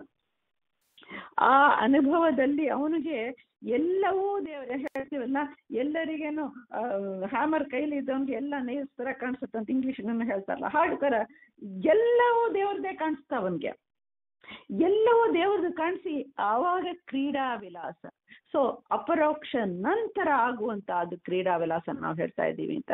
That's why ಅವರು ಅದಕ್ಕೆ ಕ್ರೀಡಾ ವಿಲಾಸ, ನಾವು ಕ್ರೀಡಾ ಅಂತ ಹೇಳೋದೊಂದು ಅನುಭವ. ಬಿಂಬ ಅಪರೋಕ್ಷ ಆದ ಮೇಲೆ ಬರುವಂತ, ನಾವು ಕಲಿಯುವಾಗ ಬಿಂಬ ಅಪರೋಕ್ಷ ಆದ ಮೇಲೆ then the next stage is ದೇವರು. ನಾವು ಸುಮ್ಮನೆ ಹೇಳೋದೇ ದೇವರಿಗೆ ಕ್ರೀಡೆ ಹೇಳೋದಲ್ಲ, ಲಿಟರಲಿ ನೀವು just put yourself through the eyes of ರಾಯರು ನೋಡಿದಾಗ ಅವರು ಎಲ್ಲವೂ ಹೇಗೆ ಶಾಂತವಾಗಿರ್ತಾರೆ, ಹೇಗೆ ಎಲ್ಲ ಕಡೆನೂ ದೇವರ ವ್ಯಾಪಾರವೇ ನೋಡ್ತಾರೆ. ಓ ಆಗಬಾರದು ಆಯ್ತು, ಇಟ್ ಶುಂಟ್ ಹ್ಯಾವ್ ಹ್ಯಾಪನ್ಡ್ ನಾವು ಹೇಳ್ತೀವಿ. ಅವರಿಗೆ ಆಗಬಾರದು ಅಂಬೋದೇ ಯಾವುದೂ ಇಲ್ಲ, ಇದು ಹೀಗೆ ಆಗಬೇಕಾಯಿತು, ಅದನ್ನ ದೇವರು ಮಾಡಿಸ್ತಾ ಇದ್ದಾನೆ. ಅವನು ಸಂಕಲ್ಪ, ಸತ್ಯ ಸಂಕಲ್ಪ. ವಾಟ್ ಎವರ್ ನಾವು ಹೇಳ್ತಾ ಇದ್ದೀವೋ it's all just in a way parroting ವ್ಯತ್ಯಾಸ ಇದೆ. ಸ್ವಲ್ಪ ಏನೋ ಚೂರ್ಚಾರ ಅರ್ಥ ಮಾಡ್ಕೊಂಡು ಪ್ಯಾರೆಟ್ ಮಾಡ್ತೀವಿ, ಕೆಲವರು ಹಾಗೆ ಪ್ಯಾರೆಟ್ ಮಾಡ್ತಾರೆ, ಕೆಲವರು ಅರ್ಥ ಮಾಡಿಕೊಂಡು ಏನೋ ದೇವರ ಮಹಿಮೆ ಇದೆ, ದೇವರದು ಏದೋ ಇದು ಅಂಬ ಒಂದು ಇದರಲ್ಲಿ ಗುರುಗಳ ಅನುಗ್ರಹದಿಂದ ಅದನ್ನ ಮಾಡ್ತೀವಿ. ಬಟ್ ಪೂರ್ತಿ ಅನುಭವವೇ ಇಲ್ಲ ನಮಗೆ.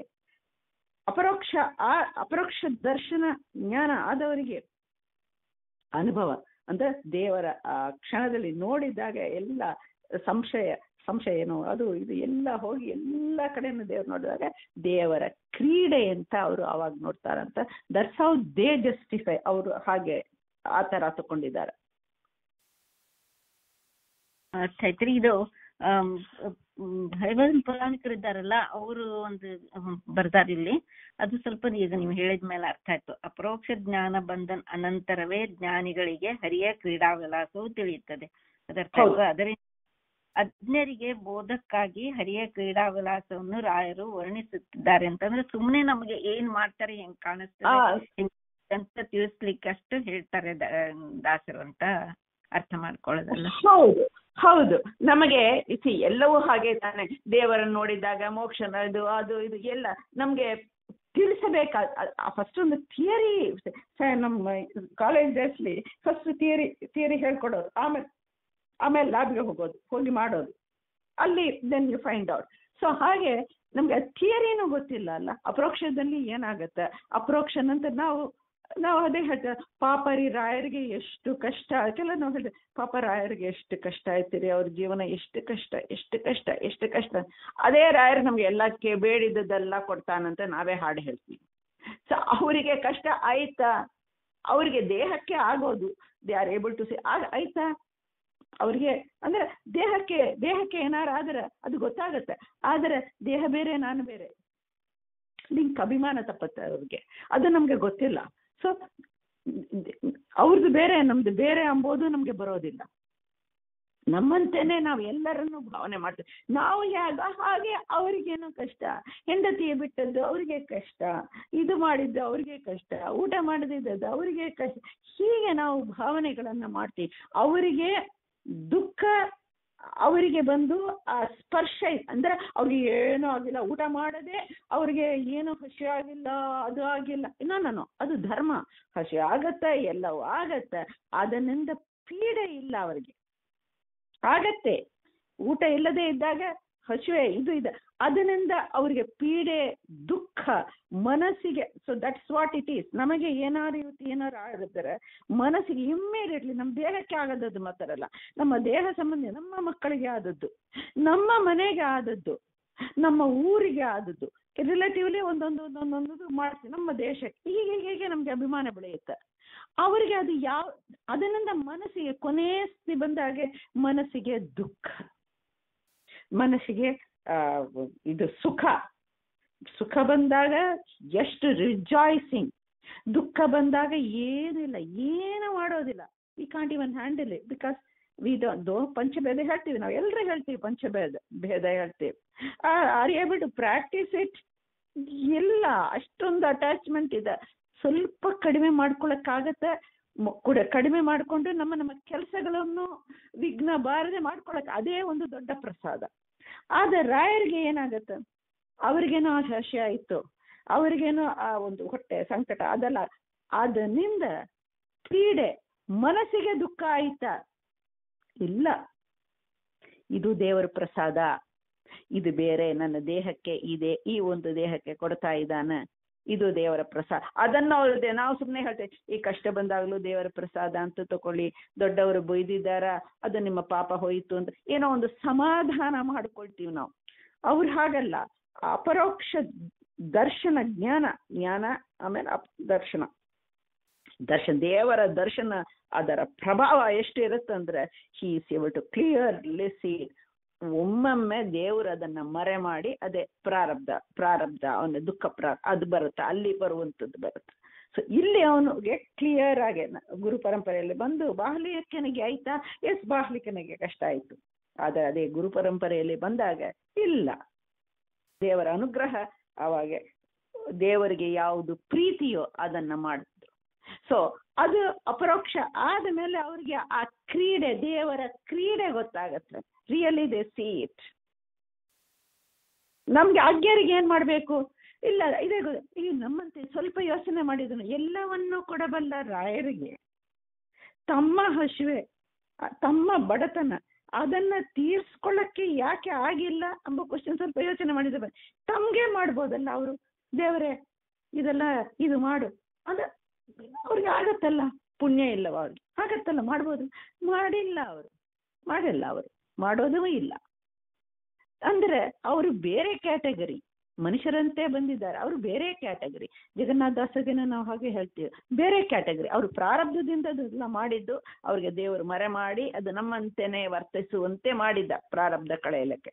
ಅದರ ಆಫ್ಟರ್ ದಟ್ ಅವ್ರ ಮಾತುಗಳು ಅವರಿಗೆ ಅದೇ ಹೇಳ್ತಾರಲ್ಲ, ಇವರನ್ನ ಮನುಷ್ಯರು ಅಂತ ನೀವು ಹೇಳ್ತಾರಲ್ಲ, ಅವರು ಮನುಷ್ಯರು ಅಂತ ನೀವು, ಆ ಮನುಷ್ಯ ಆಕಾರ ಇದೆ, ಮನುಷ್ಯರು ಅಂತ ನೀವು ನೋಡಿದ ಮಹಾಪಾಪ ಅಂತಾನೆ ಹೇಳ್ತಾರಲ್ಲ, ಮಹಾಪಾಪ, ತಾರತಮ್ಯ ಭಂಗ ಆಗ್ಬಿಡುತ್ತೆ ಅಲ್ಲಿ ಅಂತ ಹೇಳ್ತಾರಲ್ಲ. ಅದೇನೋ ಅವ್ರಿಗೆ ಭಕ್ತಿ ಅಂತ ಹೇಳಿದ್ದಾರಂತಿಲ್ಲ, ಇದು ಬೇರೆ. ಹೀಗೆ ನಮ್ಮ ಕ್ಯಾಟಗರಿ ಮನುಷ್ಯಕ್ಕೆ, ಅಧಮ ಮನುಷ್ಯಕ್ಕೆ, ನಾವು ಅಧಮ ಮನುಷ್ಯರು ಬೇರೆ, ಅಧಮ ಮನುಷ್ಯರ ಕ್ಯಾಟಗರಿಯಲ್ಲಿ ಅವ್ರನ್ನ ಸೇರ್ಸೋ ಹಂಗೆ ಇಲ್ಲ.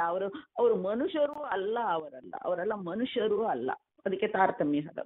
ಸೊ ಅವರಿಗೆ ಇಟ್ಸ್ ಪ್ರತ್ಯಕ್ಷವಾಗಿ ಅವ್ರಿಗೆ ಅನುಭವ ಮಾಡಿದ್ದಾರೆ ನೋಡ್ತಾರೆ. ನಮ್ಗೆ ಹೇಳಬೇಕು, ನಮ್ಗೆ ಒಂದು ಇನ್ಸೆಂಟಿವ್, ನೀವು ಹೀಗೆ ಮಾಡಿದ್ರೆ ಯು ಕ್ಯಾನ್ ಆಲ್ಸೋ, ನೀನು ಒಂದು ಕಾಲದಲ್ಲಿ ನಿನಗೇನು, ನಮ್ಮೆಲ್ಲರಿಗೇನು ಒಂದು ಕಾಲದಲ್ಲಿ ಅಪರೋಕ್ಷ ಜ್ಞಾನ ಬರಬೇಕು, ದೃಢನಿಷ್ಠವಾದ ಜ್ಞಾನ, ದೃಢನಿಷ್ಠವಾದ ಭಕ್ತಿ ಬರಬೇಕು, ದರ್ಶನ ಆಗಬೇಕು, ಮೋಕ್ಷಕ್ಕೆ ಹೋಗಬೇಕು.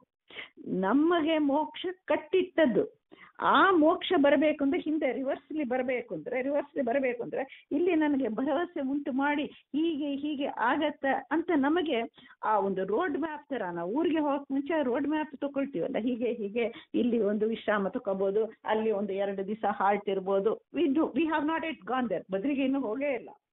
ಹೋಗೋಕ್ ಮುಂಚೆ ಇದು ಪ್ಲಾನ್ ಇಟ್, ಇಲ್ಲಿ ಈ ಫೆಸಿಲಿಟಿ ಇದೆ, ಅಲ್ಲಿ ಆ ಫೆಸಿಲಿಟಿ, ಇದು ಹೀಗಿರತ್ತ ಅಂತ. ಸೊ ಹಾಗೆ ನಮ್ಗೆ ಮುಂದೆ ಹೇಗೆ ಆಗತ್ತ ಅಂಬೋದನ್ನ ಕ್ರೀಡೆ ದೇವರು ಮಾಡುವಂತ, ಇದೆಲ್ಲ ದೇವರಿಗೆ ಏನು, ಅವಾಗ್ಲೇ ದೇವರಲ್ಲಿ ವಿಶ್ವಾಸ ಬರುತ್ತೆ. ದೇವರು ಯಾಕಪ್ಪ ನಮ್ಗೆ ಕಷ್ಟ ಕೊಟ್ಟು ಆಡು ಮಾತಲ್ಲಿ ಬರುತ್ತೆ, ಯಾಕೆ ದೇವರೇ ನನಗೆ ಇಷ್ಟು ಕಷ್ಟ ಕೊಟ್ಟು, ಅದ್ರಲ್ಲಿ ಏನು ಸಂತೋಷಪ್ಪ ನಿನಗೆ ಅಂತ. ದೇವರೇನೋ ದೇವರಿಗೆ ಸಂತೋಷಕ್ಕಾಗ ಮಾಡ್ತೇವೆ ಅಂತ, ಅದು ಹಾಗೆ ಇಲ್ಲ ಅಂತ. ಇದು muscle memory, at least let it come in muscle memory. ಈ ಮಸಲ್ ಮೆಮರಿ ಬಂದ್ರೂ ನಿನಗೆ ಪ್ರಯೋಜನ ಆಗತ್ತೆ. ಯಾಕೆಂದ್ರೆ ಇಷ್ಟು ಜನ್ಮಾಂತರಗಳಲ್ಲಿ ಇರುವಂತ ತಪ್ಪು ತಿಳುವಳಿಕೆ, ಏನೋ ನಾವು ದೇವರಿಗೆ ಸೇವೆ ಮಾಡಿಸಿದ್ದೀವಿ, ದೇವರಿಗೆ ರಥೋತ್ಸವ ಹಾಗೆ ಮಾತಾಡ್ತೀವಿ ನಾವು, ರಥೋತ್ಸವ ಮಾಡಿಸಿದ್ದೀವಿ, ದೇವರಿಗೆ ಇದರಿಂದ ಅವನು ತೃಪ್ತನಾದ ಹೇಳ್ತೀವಲ್ಲ, ದೇವರು ತೃಪ್ತ, ಏನೋ ನಾನು ಕೊಟ್ಟ ಒಂದು ಭಕ್ಷಣ ಇದು ಇಟ್ಟು ಅವನು ತೃಪ್ತನಾದ, ನಾನು ಈ ಸೇವೆ ಹೋಲ್ ಡೇ ಸೇವೆ ತಗೊಂಡಿದ್ದೀನಿ, ಅದರಿಂದ ಇನ್ನೂ ತೃಪ್ತನಾದ. ಒಬ್ಬ ಬಂದಿದ್ದ ದಟ್ಟ ದರಿದ್ರ, ಅವನು ಏನು ಹಾಕಿಲ್ಲ, 1 ನಯಾ ಪೈಸಾ ಹಾಕಿದ್ದ, ನಾನು 1,00,000 ಹಾಕಿದ್ದೀನಿ, ತುಂಬಾ ತೃಪ್ತ ಆಗೋದು ಇಲ್ಲ, ಹಾಗಲ್ಲ ಅದು. ಸೊ ದೇವರಿಗೆ ಅದಕ್ಕೆ ಹೇಳೋ, ದೇವರಿಗೆ ಆತ್ಮಾರಾಮ, ಅವನಿಗೆ ಏನು ಬೇಕಾದಾಗಿಲ್ಲ. ಮತ್ತೆ ಯಾಕೆ ಇಷ್ಟು ಕಷ್ಟಗಳು ಎಲ್ಲ ಕೇಳ್ತಾರಲ್ಲ, ದೇವರಿಗೆ ಗೊತ್ತಲ್ಲ, ಈ ಕಡೆಯಿಂದ ತೆಗೆದು ನಮ್ಗೆ ಆ ಕಡೆ ಮೋಕ್ಷ ಕೊಟ್ರಾಯ್ತು, ಇಷ್ಟು ಯಾಕೆ ಕಷ್ಟ? ದೇವ್ರು ಯಾಕೆ ಕಷ್ಟ ಕೊಡ್ತಾನೆ? ಅವನ joy, it is a sport to him. So sport ಅಂದ್ರೆ ಹಿ ಎಂಜಾಯ್ಸ್ ಅಂತ. ಸೊ ಅದು ಇಲ್ಲ, ಇದು ಕ್ರೀಡೆ. ಅವನು ಮಾಡುವಂತ ಲೀಲೆ ಕ್ರೀಡೆ, ಅವನಕ್ಕೆ ಯಾವ ಪ್ರಯೋಜನವೂ ಇಲ್ಲ. ಅದಕ್ಕೆ ಹೇಳುವಾಗ ಒಂದು ಕಡೆ ಕ್ರೀಡೆ ಅಂದ್ರೆ ಏನು ಅಂತ ಎಕ್ಸ್ಪ್ಲೈನ್ ಮಾಡ್ತಾನೆ. ಕ್ರೀಡೆ ಅಂದ್ರೆ ಆನಂದ, ಅವನು ಆನಂದ ಸ್ವರೂಪಿ, ಬಲ ಸ್ವರೂಪಿ. ಆನಂದ ಆದ್ರೆ ನಾವು ಏನು ಮಾಡ್ತೀವಿ? ಸುಮ್ಮನೆ ಕೂತ್ಕೊಳ್ಳೋಕ್ಕಾಗತ್ತಾ? ಮನಸ್ಸಲ್ಲಿ ಎಕ್ಸ್ಪ್ರೆಸ್ ಮಾಡ್ತೀವಿ, ಮನಸ್ಸಿನಿಂದ ಸಂತೋಷ, ತಲೆ ಅಲ್ಲಾಡ್ತೀವಿ, ಚಪ್ಪಾಳದ. You see an action, joyous action, expression of joy. ದೇವರಿಗೆ ಎಲ್ಲವೂ ಅವನು ಆನಂದಮಯ. ಎಕ್ಸ್ಪ್ರೆಷನ್ ಆಫ್ ಜಾಯ್ ಎಷ್ಟು? ಅನಂತ ಜೀವರಲ್ಲಿ ಅನಂತ ವ್ಯಾಪಾರ, ಅನಂತ ಅವರವರು ಕರ್ಮಕ್ಕೆ ಅನಂತ ರೂಪ, ಅನಂತ ವ್ಯಾಪಾರ. ಇದು ಅವನ ಲೀಲೆ, ಅವನ ಜಾಯ್, ಎಕ್ಸ್ಪ್ರೆಷನ್ ಆಫ್ ಜಾಯ್ ಸೃಷ್ಟಿ ಅಂತ ಹೇಳ್ತಾರೆ. ಯಾಕೆ ಸೃಷ್ಟಿ ಅವ್ರವ್ರಿಗೆ ತಕ್ಕಂತೆ ಮಾಡ್ತಾನೆ, ಅದು ಸಂಕಲ್ಪ ಎಲ್ಲ ಸೇರಿಸ್ಕೊಡ್ತೀನಿ. ಸೊ ಅದು ನಮ್ಮಂತ ಅಜ್ಞರಿಗೆ ಇದನ್ನ ಥಿಯರಿ, ಇದು ಹೀಗೆ ಅಂತ ತಿಳಿಸ್ಲಿಕ್ಕೆ ಮಾಡ್ತಾರೆ. ಇದರಿಂದಲೂ ಪ್ರಯೋಜನ ಉಂಟು. ದೇವರನ್ನ ತಿಳಿಯೋ ಕುತೂಹಲ ಬರುತ್ತೆ. ಇನ್ನೂ ತಿಳ್ಕೋಬೇಕು, ಇನ್ನೂ ಹೇಗೆ ಮಾಡ್ತಾನೆ, ಈ ವ್ಯಾಪಾರವನ್ನ ಹೇಗೆ ಮಾಡ್ತಾನೆ. ಅದಕ್ಕೆ ಇಂದ್ರಿಯ ವ್ಯಾಪಾರ ಪ್ರಕರಣ ಅಂತ ತುಂಬಾ ಡೀಟೇಲ್ಡ್ ಆಗ ಷೋಡಶಿಯಲ್ಲಿ ಕೊಡ್ತಾರೆ. ಅದು ತಲೆ ತಿರುಗಿ ಹೋಗುತ್ತೆ, ಎಷ್ಟು ಮಾಡ್ತಾನಂತೆ. ಅದು ಓದ್ತಾ ಅಬ್ಬಾ ಅಂತ, ಇಷ್ಟ ಇದೆಯಾ ವಿಷಯ ಅಂತ. Because we have taken it for granted. So ನಮಗೆ ಅರ್ಥ ಆಗ್ಲಿಕ್ಕೆ ಅದು ಕ್ರೀಡಾ ವಿಲಾಸ ಸಂಧಿ ಅಂತ ತಿಳಿಸ್ತಾರೆ. ನಮಗೇನು ಅಂದ್ರೆ ಅದು ಅಪರೋಕ್ಷ ಆದವರಿಗೆ, ಅದು ಹೈವದನಪ್ಪನವರಿಗೆ ಕೋಟ್ ಮಾಡಿದ್ದಾರೆ ನೀವು, ಅಪರೋಕ್ಷ ಆದವರಿಗೇನೆ ಅದು ಕ್ರೀಡಾ ವಿಲಾಸ ಸಂಧಿ ಇದ್ದಂತ ಕ್ವಶನ್ ಬರುತ್ತೆ. ಅಪ್ಪ ನಾನು ನೋವೇರ್ ನಿಯರ್ ಇಟ್, ನಾನ್ ಯಾಕೆ ಕ್ರೀಡಾ ವಿಲಾಸ ಓದಬೇಕು? ಆಯ್ತಲ್ಲ ದತ್ತಸಾಧನೆ ಇಲ್ಲ, ಆಯ್ತು ಅಲ್ಲೇ ಮುಗಿಸ್ಬಿಡ್ತೀನಿ ನಾನು. ಯಾಕೆ ಓದಬೇಕು ಅಂದ್ರೆ ಮುಂದೆ ಹೇಗೆ ಇರುತ್ತೆ, ಮುಂದೆ ಏನು ಅವನ ಕ್ರೀಡೆ ಹೇಗಿರುತ್ತೆ ಅದನ್ನ ಜ್ಞಾನಿಗಳು ಕಣ್ಣಾರ ನೋಡ್ತಾರೆ ಅಂಬೋದನ್ನ ನಮ್ಗೆ ತಿಳಿಸಬೇಕಾಗಿತ್ತು. ಅದನ್ನ ಎಕ್ಸ್ಪ್ಲೈನ್ ಮಾಡ್ತಾರೆ. ಎಕ್ಸಾಕ್ಟ್ಲಿ ಅದೇ ಕ್ವಶನ್ ನನ್ನಿತ್ತು. ಅಪ್ರೋಕ್ಷ ಆದ್ಮೇಲೆ ತಿಳಿತದ ಅಂದ್ಮೇಲೆ ನಮಗೇನ್ ತಿಳಿತದೆ? ಈಗ ಎಲ್ಲೂ ಇಲ್ಲ, ನಾವು ನಮ್ಗೆ ಯಾಕೆ ಹೇಳಿ ಅಪ್ರೋಕ್ಷದದ್ದು ಇದನ್ನ ಅಂತ ಹಿಂಗ ಕ್ವಶನ್ ಬಂದಿತ್ತು. ಬಟ್ ಇನ್ ಕೆಲವು ಸಲ ನಾನು ವಿಚಾರ ಮಾಡಿದ್ರೆ ಹಿಂಗ ಅನಿಸ್ತದೆ, ಎಲ್ಲಿ ಎಷ್ಟು ಕೆಳಗಿದ್ದೀವಿ ಅಂತಂದ್ರೆ ಇನ್ನೂ ಒಂದು ಹೆಜ್ಜೆ ಕೂಡ ಇಟ್ಟಿಲ್ಲ. ಅಲ್ಲಿ ಅಪ್ರೋಕ್ಷದ ತನಕನೂ ಮೋಕ್ಷದ ತನಕನೂ ಹೆಂಗ್ ಯಾವಾಗ ಹೋಗ್ತೀವಿ, ಹೆಂಗ ಅಲ್ಲಿ ತನಕ ಕರ್ಕೊಂಡು ಹೋಗ್ತಾನೆ ನಮ್ಮನ್ನ ಅಂತ ಹೇಳಿ ಇಮ್ಯಾಜಿನ್ ಮಾಡ್ಲಿಕ್ಕೆ ಸಹಿತ ನಮ್ಮ ಕೈಲಿ ಆಗೋದಿಲ್ಲ. ದಟ್ ಈಸ್ ಪ್ರಿಸೈಸ್ಲಿ ದ ಸಾಧನೆ.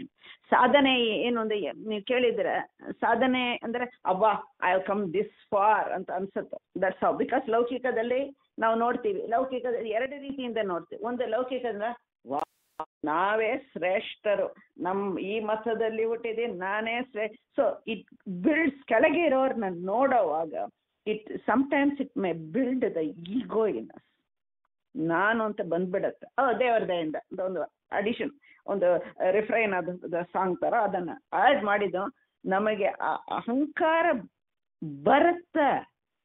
4 ಕೊಟೇಶನ್ ಹೇಳಿದ್ದಾಗೆ ಅದನ್ನ ಕೇಳೋ 100 ಜನ ಇದ್ದಾಗೆ ಸ್ವಲ್ಪ ನಾನು ಮೇಲಕ್ಕಿದ್ದೀನಿ ಅಂಬೋ ಅಹಂಕಾರ ಬರುತ್ತೆ. ಇದನ್ನ ತಿಳಿಸಿದಾಗ exactly the way you have to feel.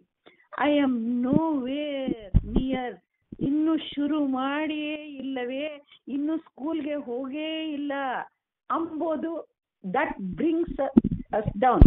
ಅದು ತುಂಬಾ ಆದಾಗ ಐ ಆಮ್ ನೋವೇರ್, ಎಲ್ಲಿ ಹೋಪೇ ಇಲ್ಲ, ಹಾಗೆ ಹೋದ. ಅದಕ್ಕೆ ಗುರುಮುಖ ಶಿಕ್ಷಣ. ಯಾಕೆಂದ್ರೆ ಸ್ಟೂಡೆಂಟ್, 2 ಸ್ಟೂಡೆಂಟ್, ಒಂದು ಸ್ಟೂಡೆಂಟ್ಗೆ ಅದಕ್ಕೆ ಶ್ವೇತಕೇತು ಅಂತ ಹೇಳ್ತಾರೆ. ಶ್ವೇತಕೇತು ಅಂದ್ರೆ ಒಂದು ಸ್ಟೂಡೆಂಟ್, ಇನ್ನೊಂದು ಸ್ಟೂಡೆಂಟ್ಗೆ ಹೋಪ್ ಹೋಗ್ತಾ ಇದೆ, ಐ ಆಮ್ ನೋವೇರ್ ನಿಯರ್, ಎಲ್ಲಿ ನನಗೆ ಮೋಕ್ಷ ಸಿಕ್ಕತ್ತೋ ಇಲ್ಲವೋ ಅಂತ ಡಿಪ್ರೆಸ್ಡ್ ಅಂಡ್ ಡಿಜೆಕ್ಟೆಡ್ ಆದಾಗ ಇನ್ನೊಂದು ಮುಖ ತೋರಿಸೋದು, ನಿನಗೆ ಕೆಳಗೆ ಇರೋರನ್ನ ನೋಡು, see the world, otherwise we will give up the ಸಾಧನೆ. See the world.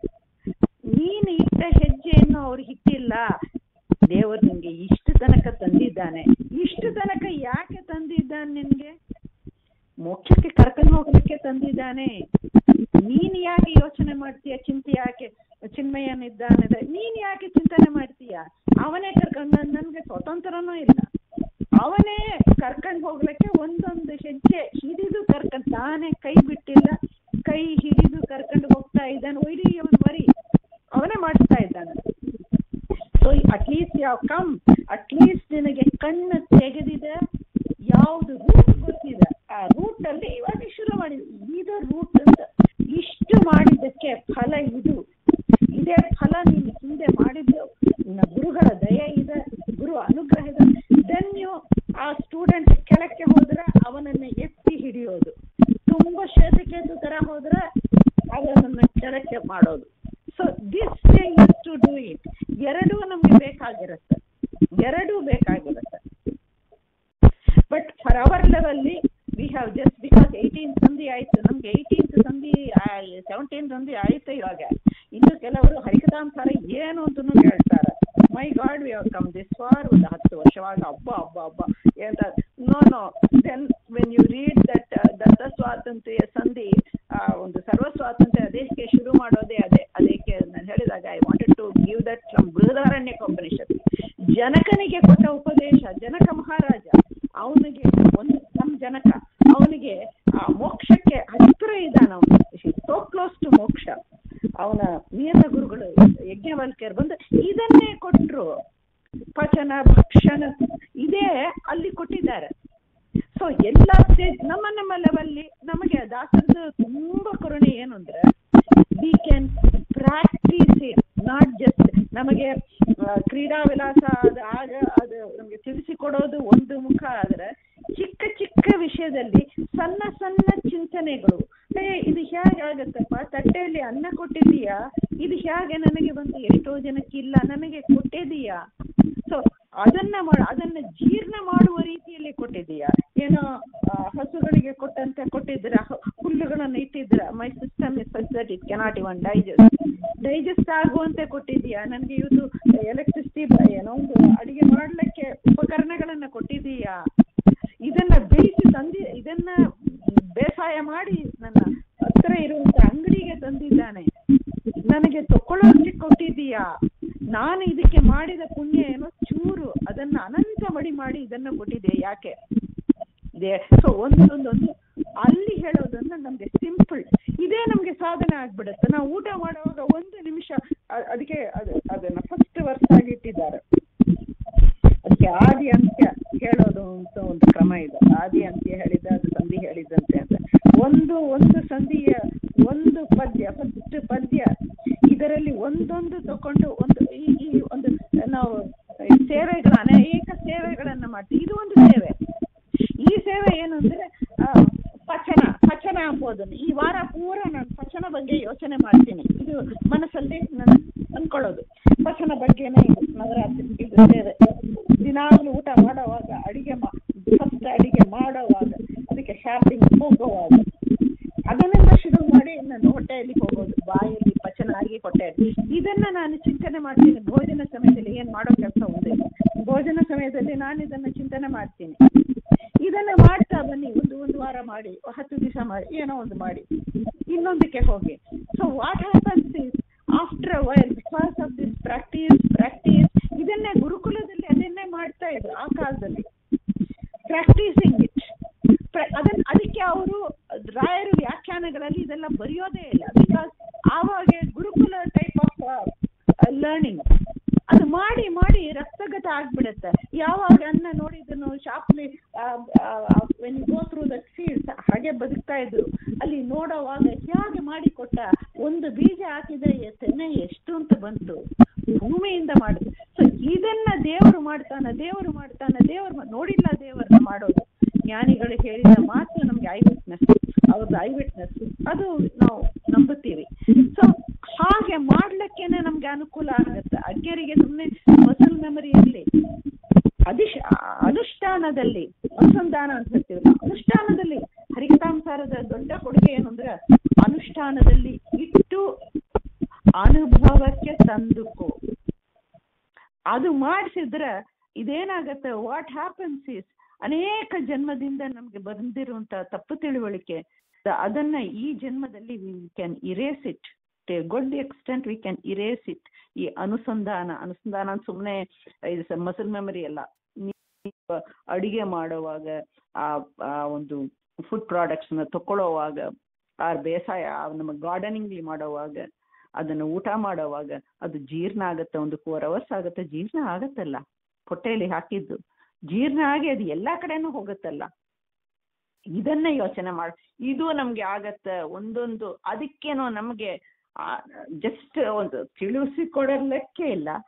We can also ಒಂದು ಕುರುಡು ಚಿಂತನೆ ಅಂತ ಹೇಳ್ತಾರ, but we can easily relate to it.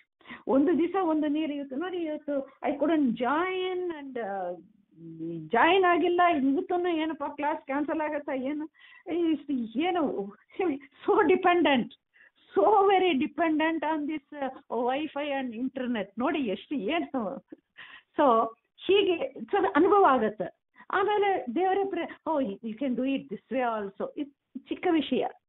So ಈ ತರ ಹೇಗೆ ನೆನಪು ಬಂತು, ಇವತ್ತು ಇಂಟರ್ನೆಟ್ ಇಲ್ಲ, ಕ್ಲಾಸ್ ಇಲ್ಲ, this way I can do it, I can approach, I can do some how we can keep it. ಈ ಬುದ್ಧಿಯನ್ನ ಕೊಟ್ಟು ಅದನ್ನ ಎಕ್ಸಿಕ್ಯೂಟ್ ಮಾಡಿ ಎಲ್ಲ ಮಾಡ್ತಾನೆ. ಚಿಕ್ಕ ಚಿಕ್ಕ ವಿಷಯಗಳು, ಇದು ದೊಡ್ಡ ವಿಷಯಗಳು, ಊಟ ತಿಂಡಿ ಮುಂತಾದ್ದು ದೊಡ್ಡ ವಿಷಯಗಳು, ಈವನ್ ಬದುಕಲಿಕ್ಕೆ ಕಾರಣವಾಗಿರುವಂಥದ್ದು. ಸೊ ಇದು ನಾವು ಅನುಭವದಲ್ಲಿ, ನಮ್ಮ ಅನುಷ್ಠಾನದಲ್ಲಿ, ಅನುಸಂಧಾನದಲ್ಲಿ ಇದನ್ನ ಇಡ್ಲಕ್ಕೇನೋ ಆಗತ್ತ. ಅಲ್ಲಿ ಅದು ನಮ್ಗೆ ಅದಕ್ಕೇನೋ ತಿಳಿಸ್ತಾ ಇದ್ದಾರೆ ಕ್ರೀಡಾ ವಿಲಾಸ. ಅವರು ನೋಡ್ತಾರ ನಾವು ಅವರ ಸಿದ್ಧರು ವಾಟ್ ಮಾಡಿದ್ದಾರೋ ಅದೇ ನಮ್ಗೆ ಸಾಧನೆ ಆಗತ್ತೆ. ಸಾಧನೆಗೆ ನಮ್ಗೆ ಈ ಕ್ರೀಡಾ ವಿಲಾಸ ಸಂಧಿ ಸಾಧನೆಗೇನೂ ಬರುತ್ತೆ, ವಿಷಯವೂ ತಿಳಿಸ್ಕೊಡ್ತಾರೆ, ಸಾಧನೆಗೇನೂ ಅನುಕೂಲ ಮಾಡಿಕೊಡ್ತಾರೆ. ಥ್ಯಾಂಕ್ಸ್ ರೀ. ಆಯ್ತು, ಟೈಮು ಆಯ್ತು ಅಂತ ಕಾಣುತ್ತೆ. ಮತ್ತೆ ನೆಕ್ಸ್ಟ್ ಮಂಡೇ ನೋಡೋಣ. ಹರೇ ಶ್ರೀನಿವಾಸ. ಹರೇ ಶ್ರೀನಿವಾಸ. ನಮಸ್ಕಾರ. ನಮಸ್ಕಾರ ಹರೇ ಶ್ರೀನಿವಾಸ ಎಲ್ರಿಗೂ. ಹರೇ ಶ್ರೀನಿವಾಸ. ನಮಸ್ಕಾರ. ಹರೇ ಶ್ರೀನಿವಾಸ. ನಮಸ್ಕಾರ. ನಮಸ್ಕಾರ. ಹರೇ ಶ್ರೀನಿವಾಸ.